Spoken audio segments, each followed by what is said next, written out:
அனைவருக்கும் அன்பான வணக்கங்கள். இன்றைய நாள் 28 அக்டோபர் மாதம் 2016 வருடம் வெள்ளிக்கிழமை. இன்றும் நாடளாவிய ரீதியில் வெளியாக இருக்கும் பத்திரிகைகளில் இடம் பிடித்திருக்கும் முக்கிய செய்திகள் மீது கவனம் செலுத்த நாளேடுகளின் நமது பார்வையூடாக இணைந்திருக்கின்றோம். அந்த வகையில் வழமை போன்ற முதலில் வீரகேசரி பத்திரிகை மீது கவனம் செலுத்தலாம்.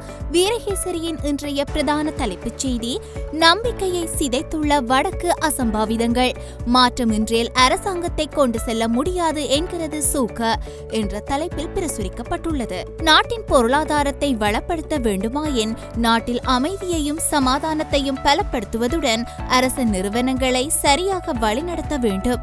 தற்போது அரசாங்கத்தில் ஏற்பட்டுள்ள நிர்வாக பிரச்சினைகளே குழப்பங்களுக்கு காரணமாக அமைந்துள்ளன என ஸ்ரீலங்கா சுதந்திர கட்சியின் பாராளுமன்ற உறுப்பினரும் அமைச்சருமான சுசில் பிரேமஜயந்த தெரிவித்துள்ளார் என்பதாக தொடர்ந்து செல்கின்றது வீரகேசரியின் இன்றைய பிரதான தலைப்புச் செய்தி. அதனைத் தொடர்ந்து மற்றொரு செய்தியாக, பேருவளை பிரதேசத்தில் முஸ்லிம் பிரதிநிதித்துவத்தை பெற்றெடுக்க முஸ்லிம் காங்கிரஸ் போராடும், விளையாட்டுத்துறை பிரதி அமைச்சர் ஹாரிஸ் என்ற தலைப்பிலும் ஒரு செய்தி பிரசுரிக்கப்பட்டுள்ளது. அதனைத் தொடர்ந்து வீரகேசரியின் மலையக செய்திகள் பக்கத்தில் யாழ் பல்கலைக்கழக மாணவர்களின் படுகொலைக்கு எதிர்ப்பும் அஞ்சலியும் என்ற தலைப்பில் ஒரு செய்தி பிரசுரிக்கப்பட்டுள்ளது. அதன் மீது கவனம் செலுத்துவோம்.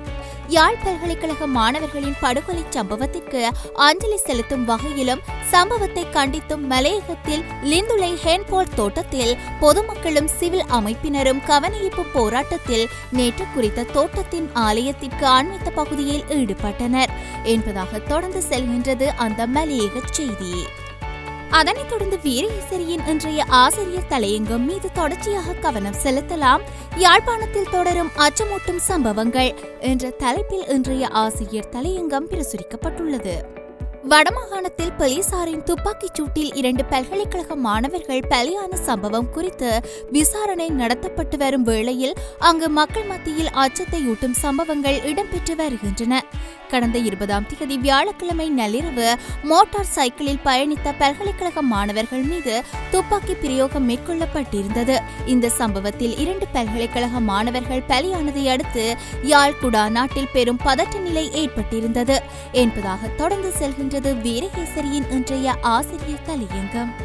வீரகேசரியை தொடர்ந்து தினக்குரல் பத்திரிகை மீது கவனம் செலுத்தலாம். தினக்குரலின் இன்றைய பிரதான தலைப்புச் செய்தி, வடமாகாண சபையில் பெரும் கலைவரம், முதலமைச்சரின் வேண்டுகோளையும் மீறிய ஆளும் கட்சி என்ற தலைப்பில் பிரசுரிக்கப்பட்டுள்ளது. வடமாகாண சபை பிரதி அவைத் தலைவரை உடனடியாக தெரிவு செய்யுங்கள் என ஒரு குழுவினரும் அடுத்த அமர்வில் தெரிவு செய்யுங்கள் என இன்னும் ஒரு குழுவினருமாக பிரிந்த ஆளும் கட்சியினர் 3 மணித்தியாலங்கள் தமக்குள்ளேயே விவாதம் மற்றும் வாய்த்தர்க்கம் நடத்தியுள்ளனர் என்பதாக தொடர்ந்து செல்கின்றது தினக்குரலின் இன்றைய பிரதான தலைப்புச் செய்தி. அதனைத் தொடர்ந்து தினக்குரலின் இன்றைய ஆசிரியர் தலையங்கமானது காலநிலை மாற்றத்திற்கு எதிரான போராட்டத்தில் ஒரு மைல்கல் என்ற தலைப்பில் பிரசுரிக்கப்பட்டுள்ளது. ஹைட்ரோ புளோரோ கார்பன்களை பயன்படுத்துவதை மட்டுப்படுத்துவது தொடர்பாக 2 வாரங்களுக்கு முன்பு ருவாண்டாவில் கிகாலி நகரில் ஒன்று கூடிய சுமார் 200 நாடுகள் இணக்கப்பாடொன்றை எட்டியிருப்பது காலநிலை மாற்றத்திற்கு எதிரான போராட்டத்திற்கு ஒரு மைல்கல்லாக கருதப்படுகிறது. பசுமை குடில் வாயுக்களுக்கு முக்கிய பங்காளியாக விளங்கும் ஹைட்ரோ புளோரோ கார்பன்களை பயன்படுத்துவதை குறைக்கும் நடவடிக்கைகள் 2019 இருந்து படிப்படியாக ஆரம்பிப்பதற்கு இணக்கப்பாடு எட்டப்பட்டுள்ளது என்பதாக தொடர்ந்து செல்கின்றது தினக்குரலின் இன்றைய ஆசிரியர் தலையங்கம். அவற்றைத் தொடர்ந்து சுடரொளி மீது கவனம் செலுத்துவோம். இன்றைய சுடரொளியின் பிரதான தலைப்புச் செய்தி, வடக்கு கிழக்கில் கடற்படையினரின் கெடுபிடிகள் உடன் நிறுத்தப்பட வேண்டும், நாடாளுமன்றத்தில் அமைச்சர் ஹக்கீம் ஆவேசம் என்ற தலைப்பில் பிரசுரிக்கப்பட்டுள்ளது. அதனைத் தொடர்ந்து சுடரொளியின் இன்றைய ஆசிரியர் தலையங்கமானது வட்வரி சட்டமூலம் என்ற தலைப்பில் பிரசுரிக்கப்பட்டுள்ளது. வட்வரி சட்டம் மூலம் நேற்று முன்தினம் 66 மேலதிக வாக்குகளால் நாடாளுமன்றத்தில் திருத்தங்களுடன் நிறைவேற்றப்பட்டுள்ளது. வட் எனப்படும் பெறுமதி சேர் வரியை 11% இருந்து 15% அதிகரிக்கும் எதிர்பார்ப்பில் அரசு கடந்த மாதம் நாடாளுமன்றத்தில் சட்டமூலம் ஒன்றை சமர்ப்பித்தது. சட்டமூலத்தை விரைவில் விவாதத்துக்கு எடுத்துக் கொள்ளவும் தீர்மானிக்கப்பட்டது என்பதாக தொடர்ந்து செல்கின்றது சுடரொளியின் இன்றைய ஆசிரியர் தலையங்கம். அவற்றைத் தொடர்ந்து யாழ் பிராந்தியத்திலிருந்து வெளிவரும் உதயன் பத்திரிகையின் இன்றைய பிரதான தலைப்புச் செய்தியை பார்ப்போம். மன்னார் கடலில் 71 மீனவர்கள் கைது, கடற்படையுடனான முரண்பாட்டின் எதிரொலி, 13 படகுகளும் பறிமுதல் என்ற தலைப்பில் பிரதான தலைப்புச் செய்தி பிரசுரிக்கப்பட்டுள்ளது. மன்னார் முத்தரிப்புத்துறை கடற்பரப்பில் நேற்று தொழிலில் ஈடுபட்டிருந்த 71 மீனவர்களை சிலாவத்துறை கடற்படையினர் கைது செய்து அட்டகாசம் புரிந்துள்ளனர் என்று அந்த பகுதி மக்கள் குற்றஞ்சாட்டியுள்ளனர் என்பதாக தொடர்ந்து செல்கின்றது உதயனின் இன்றைய பிரதான தலைப்புச் செய்தி.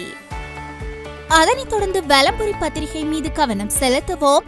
வடக்கு முதலமைச்சரின் பணிப்பையும் மீறி அவைத்தலைவர் CVK எதேச்சாதிகாரம் என்பதாக பிரசுரிக்கப்பட்டுள்ளது இன்றைய பிரதான தலைப்புச் செய்தி. வடக்கு மாகாண சபையின் புதிய பிரதி அவைத்தலைவரை தெரிவு செய்யும் நேற்றைய சபை அமர்வு பெரும் குழப்பங்களுக்கும் கூச்சல்களுக்கும் மத்தியில் நடைபெற்று முடிந்துள்ளது. முதலமைச்சரின் கோரிக்கைகளை மீறி அவைத்தலைவர் CVK சிவஞானம் எதேச்சாதிகாரமாக வாக்கெடுப்பை நடத்தி பிரதி அவைத்தலைவரை தெரிவு செய்துள்ளார் என்பதாக தொடர்ந்து செல்கின்றது வலம்புரியின் இன்றைய பிரதான தலைப்புச் செய்தி. அவற்றைத் தொடர்ந்து இன்று வெளியாகியிருக்கும் லங்காதீபம் மற்றும் டெய்லி மிரர் ஆகிய பத்திரிகைகளின் பிரதான தலைப்புச் செய்திகள் மீது கவனம் செலுத்துவோம். அந்த வகையில் லங்காதீப பத்திரிகையின் இன்றைய பிரதான தலைப்புச் செய்தி, ஊடகவியலாளர் லசந்த படுகொலை தொடர்பில் தானே அவரை கொலை செய்ததாக கூறி தற்கொலை செய்து கொண்ட ராணுவ குற்றப்புலனாய்வு பொறுப்பதிகாரியே கைவிரல் அடையாளங்கள் எவையும் லசந்தவினுடைய காரில் காணப்படவில்லை என்று தற்போது கூறப்படுகின்றது.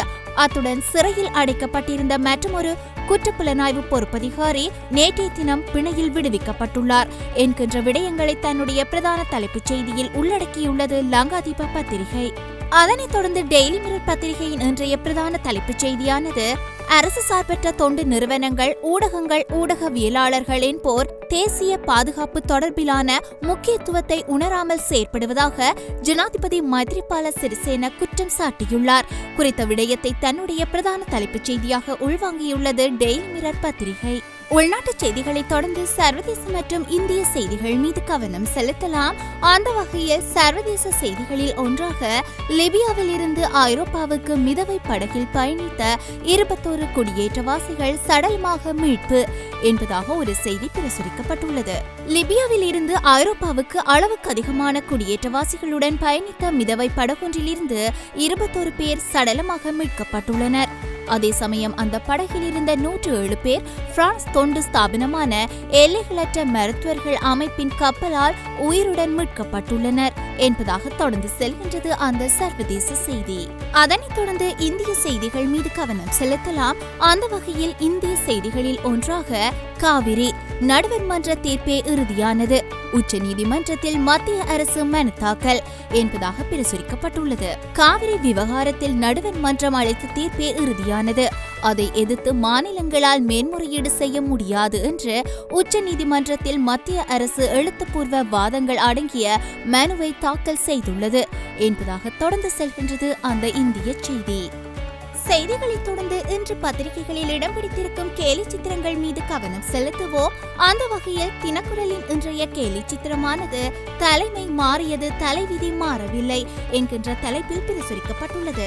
அந்த வகையில் மஹிந்த ஆட்சியில் பெற்ற கடன் மற்றும் வரிச்சுமை ஆகியன பாமரர்கள் மீது ஏற்கனவே 2 பெரும் மூட்டைகளாக அவர்களை நசுக்கிக் கொண்டு இருக்க, தற்போது நல்லாட்சி கடன் மற்றும் வரி என்கின்ற 2 பெரும் சுமைகளை பிரதமர் ரணில் விக்ரமசிங்க ஏணி வைத்து ஏறி பாமரர்கள் மீது திணிக்கின்றார். அதற்கு ஜனாதிபதி மைத்ரிபால சிறிசேனவும் துணை நிற்கின்றார். இவற்றையெல்லாம் தொலைவில் இருந்து பார்த்து கண்ணீர் சிந்துகின்றார் முன்னாள் ஜனாதிபதி மஹிந்த ராஜபக்ஷ என்பதாக தன்னுடைய கேலி சித்திரத்தினை பிரசுரித்துள்ளது தினக்குரல் பத்திரிகை.